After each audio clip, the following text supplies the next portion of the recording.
2007 broke my heart because I went to school in the Rift Valley, but I came from the central region of the country.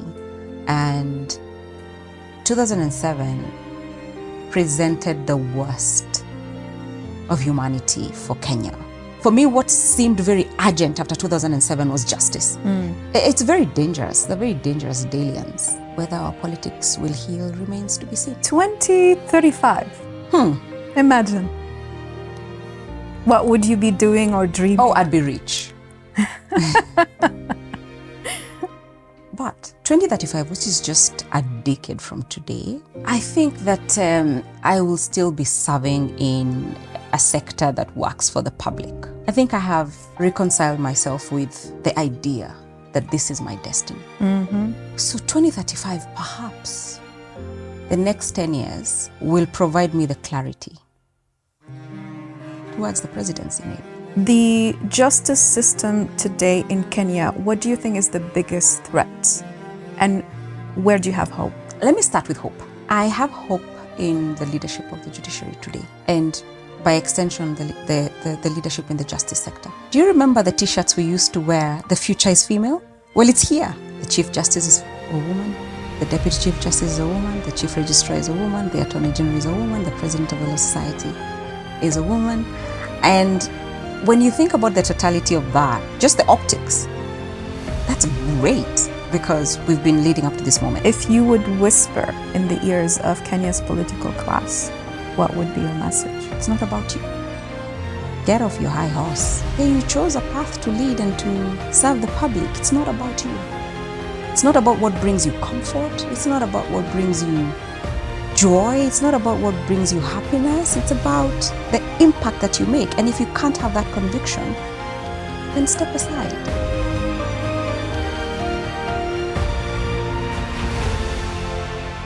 Welcome to Africalink in conversation with African thought leaders, the show where we sit down with Africa's leading voices to talk leadership, justice, power, and the future. I am your host, Chebbi. Today's guest is Rose Wachuka Macharia, the Chief of Staff of the Office of Chief Justice of Kenya. Who is Rose behind the titles? What values guide her? And what her vision for an Africa led by justice, dignity, and freedom? Welcome to the show, Rose. Thank you, Aya. We will be getting into a lot of big questions, quick fire games, and really talking about the future.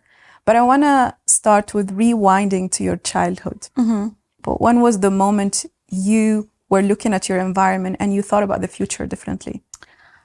I can remember being very, very young, probably 6 or 7. I grew up in Nyandarua County in Kenya. In my formative years, I went to a rural primary school called Rurie Primary School. And I knew that I had a knack for excellence. That is my earliest memory of forming identity, just a knack for excellence. And what excellence looked like then was academic excellence. I also remember asking my father a lot of questions about music, about world leaders. I remember being very interested in apartheid and what was happening in South Africa. We are talking 1991, 1992, just as Nelson Mandela was acceding and pulling South Africa out of apartheid. I remember being very curious about the Rwanda genocide, just being very curious also about the tribal clashes in Kenya, and wanting and dreaming of peaceful, more just world. My initiation into leadership was formed by regional occurrences that were happening, the clamor for multi-party democracy in Kenya, and a very curious child who had a very progressive father who understood all her questions and took time to explain what was happening in the world. So would your teenage self be surprised of where you are today? No. Actually, my current self looks up to my teenage self. My studies easier, and to pull myself out of that rural environment onto the global stage, I was very clear about it. So nowadays, whenever I suffer some confidence lapse, I call upon my 15-year-old self, my 14-year-old self. I'm like, hey, I'm summoning you to come because the world wants to crush me, but I need I need the confidence of that 15-year-old who was in a kind of protected environment, because the person doesn't change. It's the environment that tries to infiltrate. Want to play a game? Sure, let's do it. So let's play Jump in Time. Okay. I will say a year and you will tell us what Rose Wachuka was doing or dreaming in that moment. Okay. 1995? Well, 1995 was emblematic because it was also the year that we transitioned localities or geographically from Nyandarua County to Nyeri County. It was a moment of separation with friends and with a life that we were familiar with, especially a life that was more comfortable than the life that we were going to. Looking back, it was tough. It was really tough, but I think it also contributed a great deal to the way that I carry and express myself today. And handle transitions. 2007? I was in university in 2007. I was in my second year of study, and we came up to a general election that was very divided along tribal lines. As a young, ambitious law student who dreamt of being in parliament and you know, in the corridors of governance, 2007 broke my heart because I went to school in the Rift Valley, but I came from the central region of the country. And 2007 presented the worst of humanity for Kenya. For me, what seemed very urgent after 2007 was justice. And so I chose my path in the justice sector. And I knew clearly that I wanted to serve in the judiciary. I knew clearly that I wanted to serve in the civil society or even in the international human rights space. I kind of lost that urge and drive to be in politics because that moment was very challenging for Kenyans. I see politicians tinkering with the tribal narrative. I see them having memory amnesia. If you are at the epicenter of the violence and you witness the violence, you would be more conscious about fueling tribal rage. And so for me, I still think that we are far from secure. I pray every day that every election year, we don't get back to 2007 because it was a moment in a history that kind of revealed the animosity that tribal divisions fueled by senseless politicians could mean for our country. And every day I challenge, because I'll be honest with you, I don't see leaders who remember those moments. I see leaders who, not leaders, we can't call them leaders, politicians who tag at that wound, kind of peeling back the healed layers, layer by layer, and stopping just before the bleed.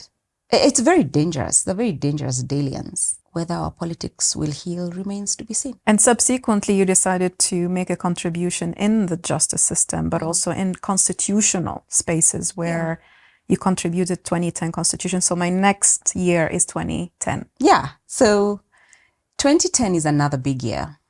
On 28th of August, Kenya promulgates a new constitution. As a student, I was very interested and involved in the referendum in 2005, but I was also very interested and involved in the general process of public participation. And 2010 was just hope. A hope for a better future, hope for institutions, hope for the rule of law, hope for equality and equal governance between men and women, inclusion of young people in public life. So 2010 was quite a phenomenal year. And it reinforced my choice to become a lawyer and to serve in the justice sector. A decade later, 2020. A decade later in 2020, the world gets ravaged by the COVID-19 pandemic. But the main thing that I'm very proud of is that 2020 was also a very heavy sports year for Kenya. And I had the privilege of serving as Chief of Staff in the Ministry of Sports, supporting the Cabinet Secretary, Ambassador Amina Mohamed, who was a very hands-on minister in terms of sports and what was happening during that COVID time.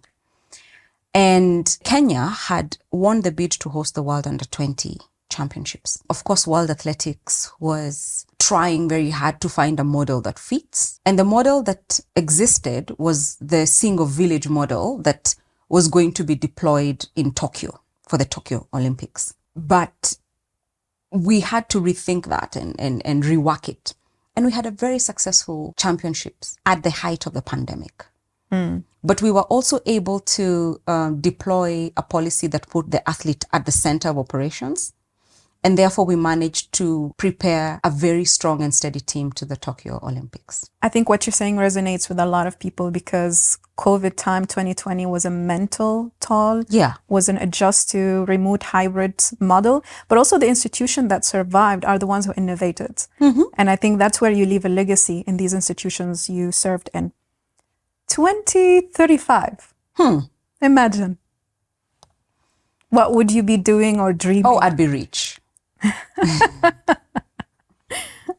But 2035, which is just a decade from today, I think that I will still be serving in a sector that works for the public. I think I have reconciled myself with the idea that this is my destiny. So 2035, perhaps the next 10 years will provide me the clarity towards the presidency, maybe. As an occupant, as support, critical resource, but something meaningful. But also, 2035, I see myself as being deep in the technology world, driving innovations anchored on technology and helping institutions take charge of that technological dividend. But to be honest, I think the world is changing so rapidly. So just yesterday, I checked myself and I said, you have all these things that you want to do for the coming decade. And I will be the first to admit that there have been moments of uncertainty. I can't tell you that I want to be a judge in the Supreme Court or I want to be president with certainty or I simply don't know what the world will look like. And so what I'm promising is that within the next decade, I will follow my heart and my passion. There's a critical mass of others who mean well, because again, we can't delude ourselves into thinking that to bringing this savior mentality that I see with politicians saying that I'm going to pull the country out of an economic burden in a multilateral trade system that's changing, or I want to save the country from unfair healthcare burden. We are going to have to grapple with deep issues, and we will need to be an army of like-minded people, that as the world is evolving, issues are becoming more complex, and public service will have to really be public service. It will have to become public service. So even when I think about my public service future, I'm not thinking about that public service future as a means to survival. And you and I have had this conversation before, that if that's how I'm going to make a livelihood, I'm not going to be ready. And therefore, I need to understand everything in between. When you dedicate yourself to service at that high level, it really is service. Yeah. Two things you're saying. One is redefining leadership, because we kind of used to see leadership as ruling a population. But leadership is serving a population. And I think what the Gen Z has been doing in Kenya is holding that to account, that we are the taxpayers. We pay you to serve us. But I'm also hearing a candidacy for president who is futuristic, tech, enthusiast. And I do think it is leadership when people think of the future as uncertainty, hope, and aspiration. So this is what you have been saying is, I'm uncertain about what I'm going to be in 10 years, but I'm for sure led by these pillars. And I want to go into conversation about values, because those pillars come from non-negotiable values that you build, you carry along the way as a foundation. Whatever you are, whatever the space, whatever the title, you're going to lead with those values. So I'm curious to know what values that guide you to carry yourself on a daily basis. So to lead your team, to be in negotiation rooms, to handle a crisis. What are the 3-4 main values? And I know that we've been looking in your house and we see a lot of them posted in your office. So these are daily reminders of how you carry yourself in these spaces. 7-year-old Rose was a patriot. And the Rose of today holds that value of patriotism, that commitment to do no harm to your country. At a personal level, courage. The courage to confront uncertainty and the courage to pursue your destiny, whatever that may be, regardless of what people may think. Gratitude. Knowing that you are here and you have the privileges that you have, and recognizing those privileges and understanding that a 30-second tour to space doesn't mean that you're a hero. Gratitude for what you have. So for me, gratitude keeps me grounded. That I have a home, I have a family, I am not battling any addictions. All these things must be carried in gratitude. Sometimes our true human nature can be contra those values, but to remain connected to your humanity, because I think that that is what would avert wars, that is what would avert greed, that is what would avert corruption, is you must remain grounded in your humanity. I know there is one that you missed, which we share because it's a foundational value for me, it's my compass, which is freedom. Yes. I mean, freedom is a being.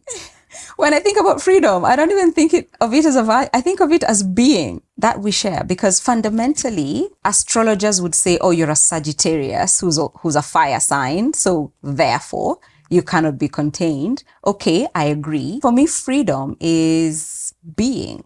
I hate being confined to thought, to ideas, to spaces, to institutions. We are seeing threats to freedom every day now more than ever. And we are seeing sledgehammering on the value or the principle of freedom as being. And more people are forced to live in hidden identities. When I bring myself to lead, I protect other people's freedom much as I protect my own. Yes, freedom is being and becoming. So out of these 5, or another value that you think, if we're going to draft an African constitution, what would be the one non-negotiable value that has to be built on? Ubuntu for all peoples across the African continent. I've been listening to scholars and global leaders talk about the impact of the trade tariffs.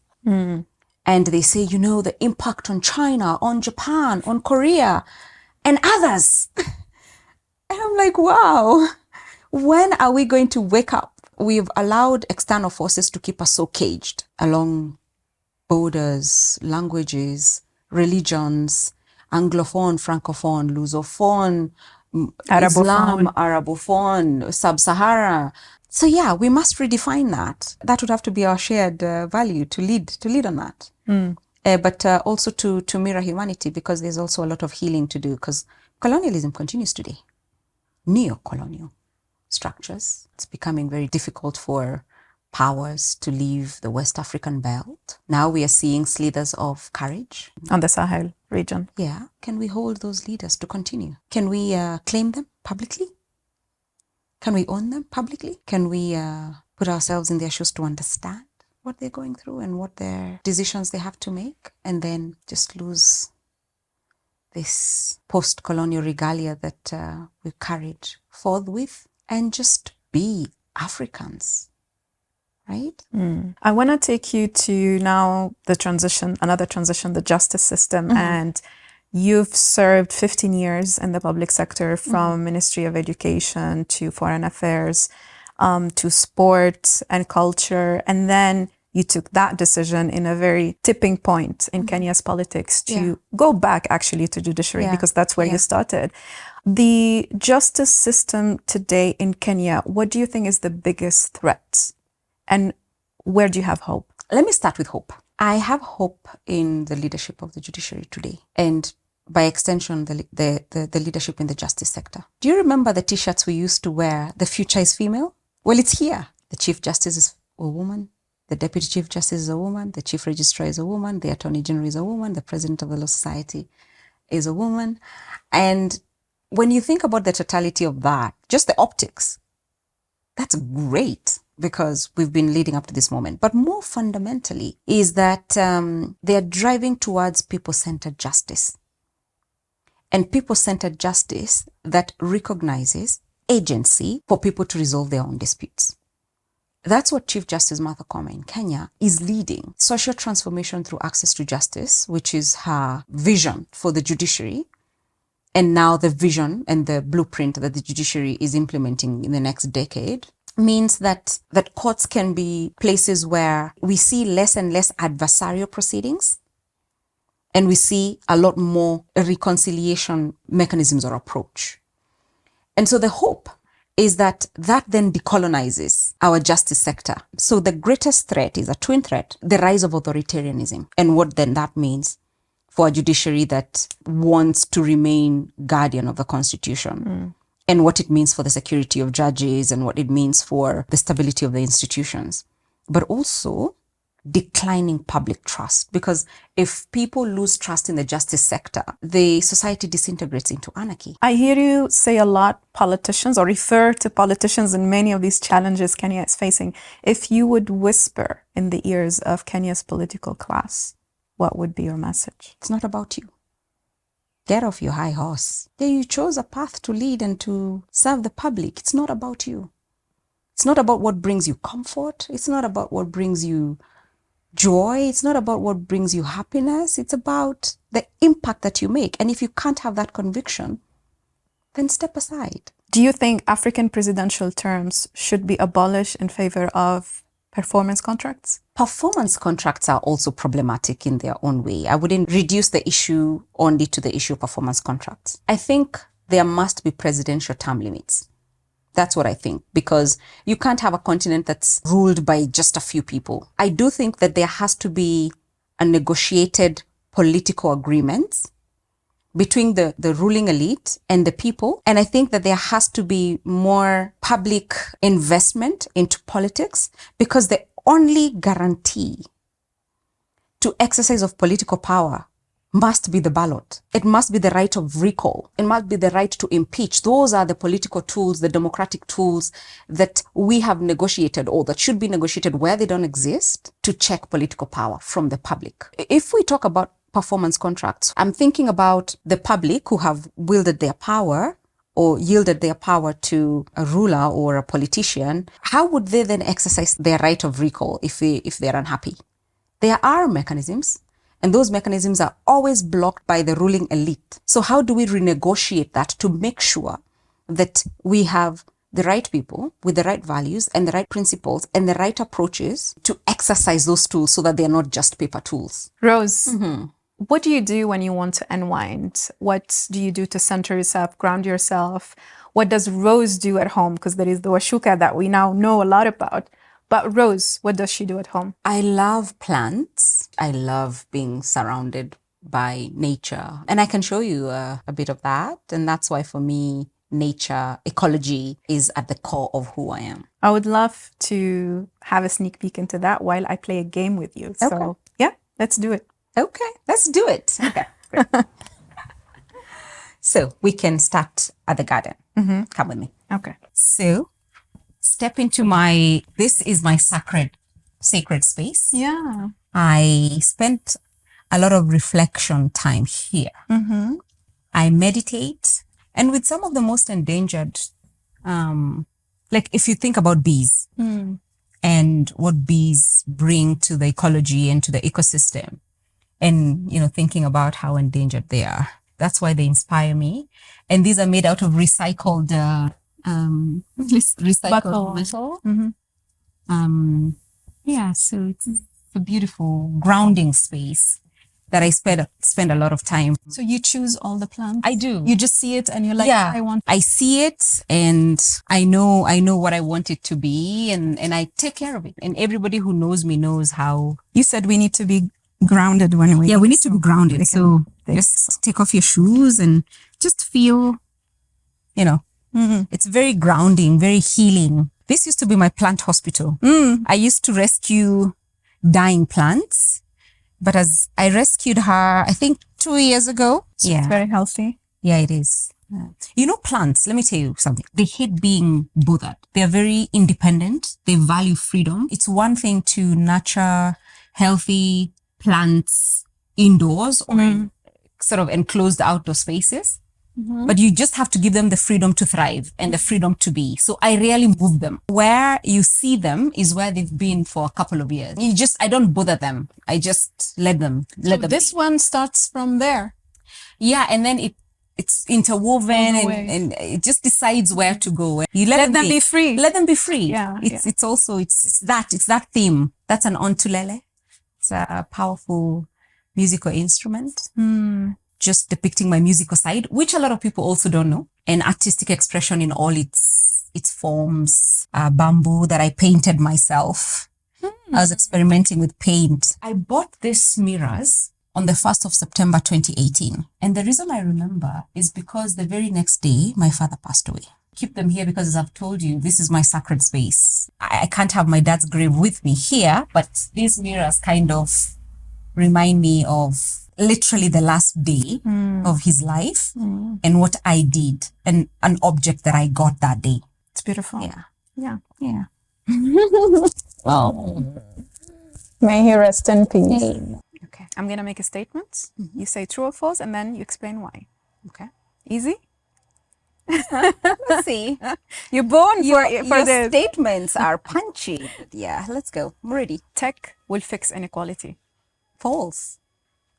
Why? Tech will make inequality worse because we are going to embed it into AI outputs, and we are going to, tech is going to widen the gaps that already exist. African youth are more prepared for power than we think. True.